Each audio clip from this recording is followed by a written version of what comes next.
Jesus, he's still talking about seeds and sowing, and he tells about a farmer that went out and sowed some good seed. He went out and sowed some wheat seed. When the crop began to grow and produce grain, weeds grew also, because at night after he planted the seeds, it's hard for farmers to do a lot of planting without somebody noticing what he's doing. So apparently the enemy saw this farmer sowing seeds, so he knew when to go out there and plant some weed seeds.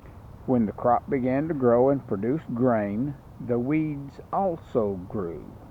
So the farmer, his hands came in and told him that, didn't you plant good seed? And there's weeds growing in amongst the wheat. Well, the enemy must have done this. They said, well, do you want us to go pull up the weeds? He said, no, just leave them alone, let them grow, and we'll separate them when harvest comes. I'm not going to read all of these scriptures. I'm just going to say, read chapter 13. Read about the parables of the sower and the weeds and the seed, and Jesus gives the meaning of that.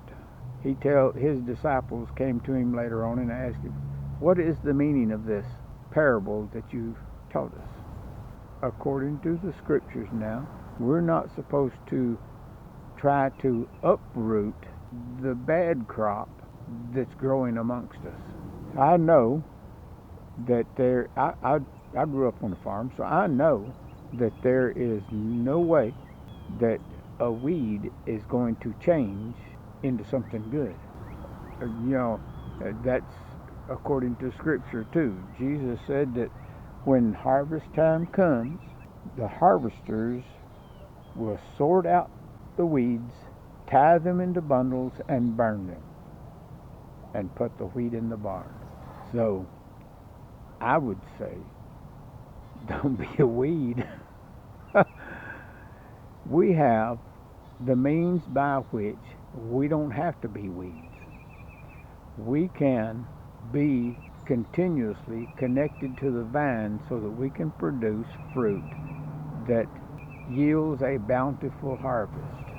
We don't produce the same thing as weeds do.